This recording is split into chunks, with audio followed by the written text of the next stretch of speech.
Hello guys, how's it going? My name is Dal, and Blizzard gets some more class tuning on the horizon. With the next week's reset Tuesday for NA or Wednesday for EU, they got a bulk of new class changes for PvP content specifically. Over these past few weeks, they've definitely been doing a little bit more tuning, specifically for dungeons and raids specific content, but the PvP side of things have been feeling a little bit more left out, with many players hoping and asking them to make some more rapid changes, and looks like some of those changes, based on community feedback, are coming out very soon. I want to dive into this one as soon as possible because there's a large number of changes to go over, but I will add chapter marks down below so you can skip over to the most relevant section. If there's only a handful of classes you care about, you can skip to them immediately, or if you want to watch the whole thing, that works out for me too.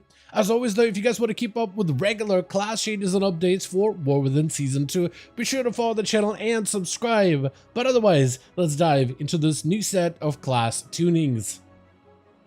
So when going over all of these class changes, these are just PvP only changes. They won't affect dungeons, they won't affect raids or delves or open world content unless you have war mode enabled. These are PvP only changes. But I wouldn't be surprised if we saw even more additional class tuning for raids and dungeons and other things like that as well. They just really needed to respond to some PvP specific adjustments. So starting off, we have the class of Death Knight, specifically the spec of Unholy, that has seen a number of changes.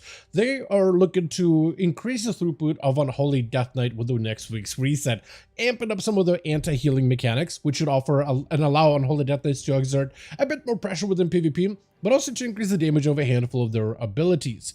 One of the ways they're doing it is through necrotic wounds. Not the greatest anti-healing effect, but bursting when infested wound will convert a necrotic wound, absorbing healing for the next 15 seconds, maximum 6 stacks. They're increasing the amount of absorption this offers. Instead of 3% per stack, now it's 4%, so it's a slight gain on the maximum absorption that you can deliver, which is nice. It is going to mean that Unholy Death Knight will have a little bit anti-healing pressure and able to put pressure on single or focused targets. Outside of that, there's also a number of other changes that have came into effect as well. Things like your festering wounds. The damage of festering wounds is being increased by 12%.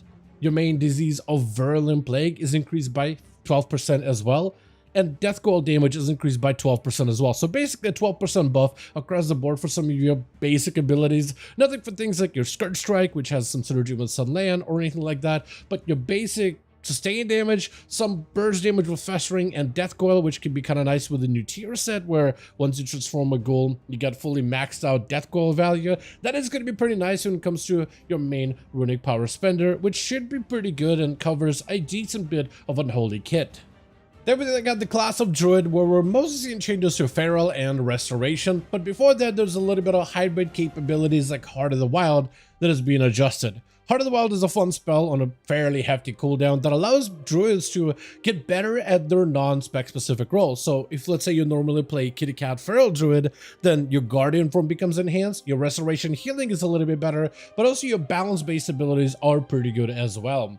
And they're adjusting Heart of the Wild, specifically the cast time of balance spells. Instead of reducing it by 30%, they're changing the reduction to 15%, likely because there's a decent interaction between Restoration Druids and Heart of the Wild offensive spell casting that allows you to get quite a bit of additional sustain damage out during this combo. Although there's a variety of different spells that go into the technicality of the balance spells as part of the balance Heart of the Wild portion of this ability. So the casting of those abilities is being reduced by a decent bit. Outside of this, Feral Druids are just receiving a nerf. Their rip damage has been reduced by 15%, which is unfortunate. Part of a good portion of your damage is straight up just the ability to rip and tear through enemy targets, but the blade damage from your main finisher is getting cut back a decent bit, so expect Feral Druids to do a little bit more biting in the future. As for Restoration Druid, your mana regen is getting gutted a little bit. It was already fairly low, as it's not uncommon for classes to have lower mana regen inside of PvP combat. For Restoration, normally that mana regeneration reduction is up to 65%. That is being scaled up to 70%, so you're going to get slightly less mana throughout an encounter. Also, your tier set bonus has been adjusted as well. Your tier set 4-set reads, Life Bloom's Bloom has a 30% chance to apply insurance to its target for 10 seconds. When insurance is consumed or removed, it leaves missing rejuvenation, regrowth, or wild growth healing over time on effect on an ally for 15 seconds. that proc rate is now being reduced to 10%, down from initially 15%. Normally, the proc rate is 30%, but in PvP, all tier sets are reduced by half in effectiveness. So instead of reducing it by 15%, now it's down to 10%. So even less of a chance for your 4-set to proc, which is also a little bit unfortunate. The next spec on the chopping block is a Marksmanship Hunter, and they're adjusting MM with the goal of reducing some of their top-end max burst potential while increasing their overall sustained damage output. And there's a lot of things that Marksmanship Hunters have been doing so far, especially in BG Blitz, to just tear through enemy teams very rapidly. Speaking of that, things like your trick shots, for example, when a multi-shot connects, or when you have a volley rolling at the same time, you get the effect of trick shots, allowing your abilities to cleave nearby targets, and normally you will cleave up to 5 additional enemies for 75% of normal damage. So if you land like a really hard-hitting ability on one target, everybody around that target also suffers greatly. However, they are adjusting that to be reduced down to 40% of normal damage instead of 75%. So you still have some cleave capability, but just not nearly as much of stopping potential. The same thing goes with the aspect of the Hydra that allows aim shot, rapid fire, and arcane shot to just hit a secondary target for a portion of its initial damage. And if you have a hard-hitting ability, that extra cleave capability that's passive, always active, can be brutal. They're reducing that down also to 30%. So if you want to have an active variation with trick shots, you can for a decent bit of burst value, or if you go for the passive one, it's not going to be as effective as trick shots. Another part of the whole kit of Marksmanship that they're adjusting is the Spotter's Mark mechanic. Normally, whenever you consume one of your trick shots or precise shot effects instead, you can gain a Spotter's Arrow or Spotter's Mark by your eagle flying up in the sky, making the next aim shot more effective. Together with the talent of Improved Spotter's Mark, it can increase the bonus of your aim shot by 20% or up to 40% initial damage. So they're adjusting both of those effects together. Spotter's Mark will now increase aim shots damage by 10% instead of 20%. Improved Spotter's Mark will now increase that damage bonus by 10% instead of 20%. So instead of getting a 40% damage buff, you can maximum get a 20% damage buff with both of these talents active. On top of it, they're also adjusting True Shot, which normally increases your critical strike chance and critical strike damage by quite a decent bit. True Shot will now increase critical strike damage of Marksmanship Hunter in PvP by 10% instead of 20%. So it's one of those like layered things that they are kind of reducing in order to try to remove some of that instantaneous burst value that Marksmanship Hunters bring. However, to increase the sustained damage, the damage output of aim shot is being increased by 15%.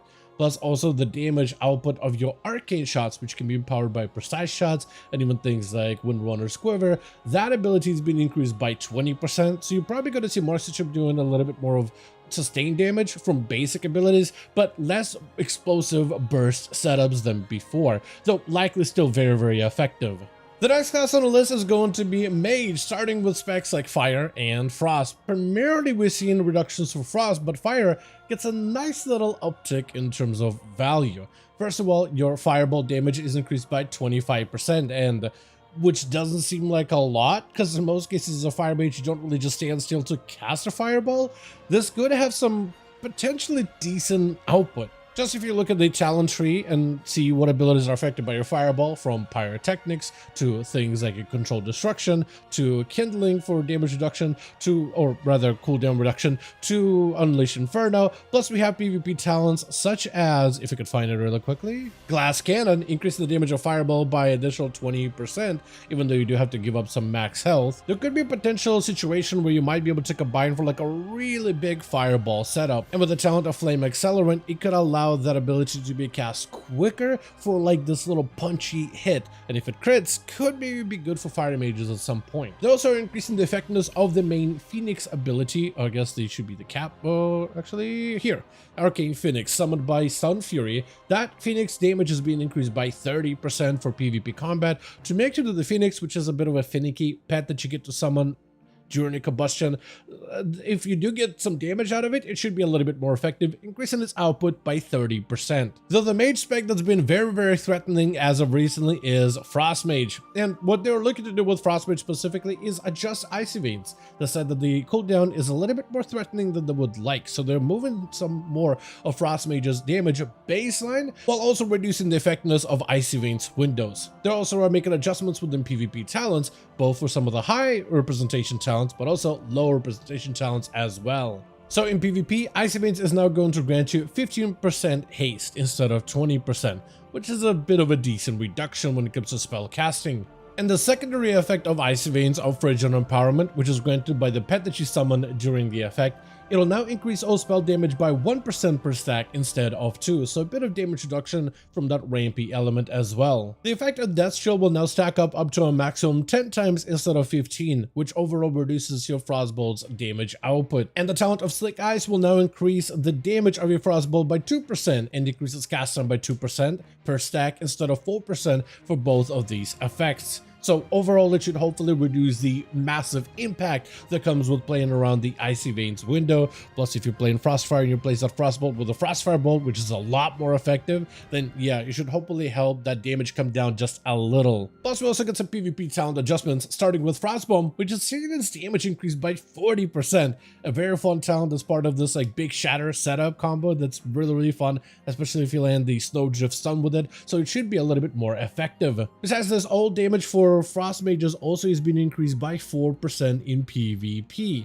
and besides that, that's all the buffs that they are about to get. However, it doesn't mean that nerfs are not on the table yet. We still got a few more. Ice Wall now inherits 30% of the mage's health instead of 40%. So overall, reducing the wall's health does allow other classes to potentially break through the wall a little bit quicker, as right now in a lot of the cases the wall is really not worth targeting, but it does create quite a bit of a hindrance within certain arena and even BG content. Also, the new talent of Overpower Barriers is yet another nerf. Overpower Barrier now increases a barrier's absorb by 80% for Frost Mage instead of by 100%. From there, we can move on to the class of Priest, where they're trying to increase the effectiveness of Void Weaver a little bit to try to make that playstyle, the more aggressive damage focused build, a little stronger. The Entropic Rift ability, the increase in its damage by 30% within PvP. Plus also the Collapsing Void effect, they're increasing that damage by 30% in PvP as well, so Void Weaver Disc should have a little bit more of a punchy, burstier go when it comes to maximizing the Rift and its overall value. But besides Disc, there's also an adjustment for Holy as well, specifically focused on reducing the strength of Oracle Holy Priest through one specific talent. And that is the one of Preventative Measures, which now provides you a 50% damage and healing bonus to all affected spells. Normally, the ability reads increases the healing done of Prayer of Mending by 40%, and all damage dealt by Smite, Holy Fire, and Holy Nova increased by 40 as well, which is sizable, but now reduced down to 15, so like a 30% reduction, which is overall going to result in quite a bit of a reduction. From there, though, we move on to the class of Rogue, with them really attacking the spec of Outlaw, which is surprising. It's not really a popular spec for PvP in most cases, but they are going after specific mechanics of Outlaw. There's only a handful of classes that have some crazy good cooldown reduction or as part of like their core playstyle and gameplay. Outlaw has had that cooldown reduction mechanic for a very long while, and it became an issue back in Shadowlands, and it looks like it's an issue yet again, so they're doing some adjustments there specifically. We have a talent called, or passive called, Restless Blades. Restless Blades allows us, as we spend calm points into finishers, to reduce the cooldown of many abilities from Adrenaline Rush, Between the Eyes, Blade Flurry, Blade Rush, Ghosty Strike, Grapple Hook, Keep It Rolling, Killing Spree, Roll the Bones, Sprint, and Vanish. And that cooldown reduction is being affected with this week's reset. They're reducing the effectiveness of this passive by 20% within PvP. But they're also doing a thing where they're actually fixing a bug with coup de grace. Essentially, after you get 4 Unseen Blade Strikes, your next dispatch transforms into a stronger finisher called coup de grace that consumes additional calm points, or functions as if it consumed additional calm points, which feeds into that cooldown reduction element. And the bug was that if Adrenaline Rush is currently rolling at the same time when you get the proc, you can actually hit this ability twice. The first one is going to use however many calm points you spend.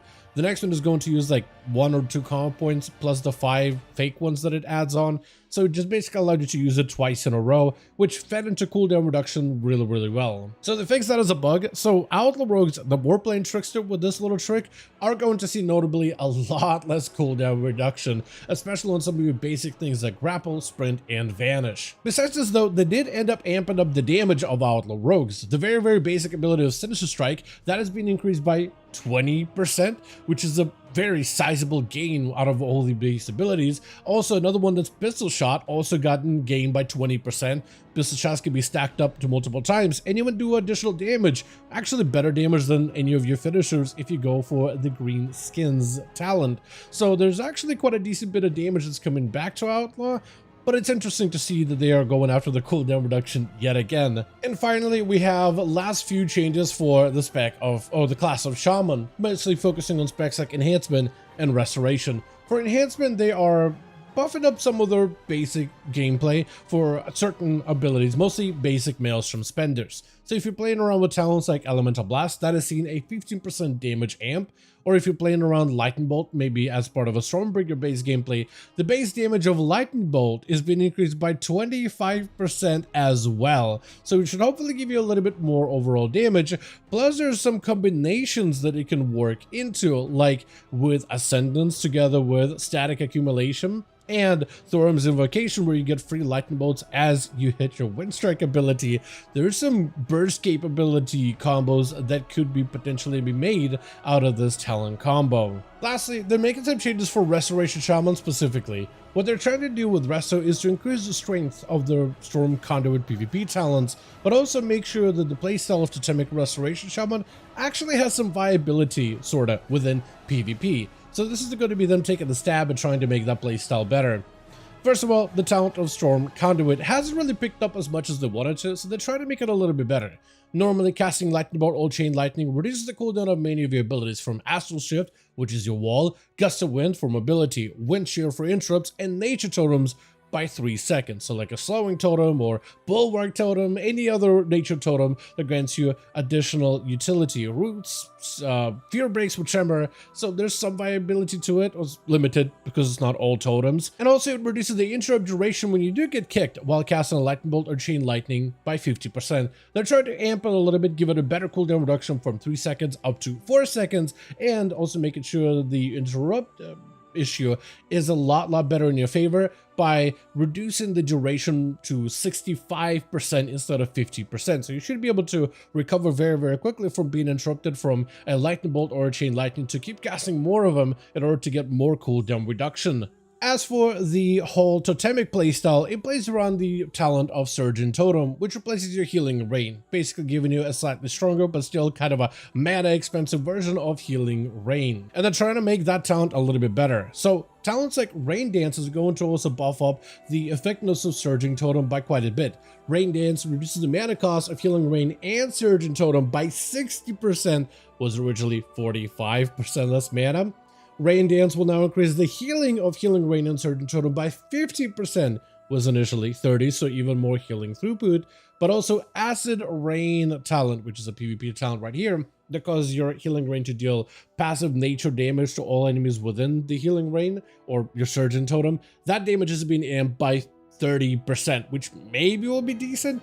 Technically, there is some movability with this totem, especially if you can move it around together with Totemic Projection. So reliance on this totem is a little bit weird, but it is very usable at the same time for resto to some degree. In PvP, it's one of those like targeted abilities, so usually enemies or allies can walk out of it, especially if they're not paying attention. And Shamans already have a problem with people walking out of your totems. I mean, other than wall totem, it's just sometimes it feels like it's either the most useful thing, or if your allies just are clueless, one of the most useless totem that you just please stand in it. So I don't really know if this is going to change much for restoration, as it could potentially just trigger even more of these like annoyances that Shamans hate about their playstyle with totems in PvP.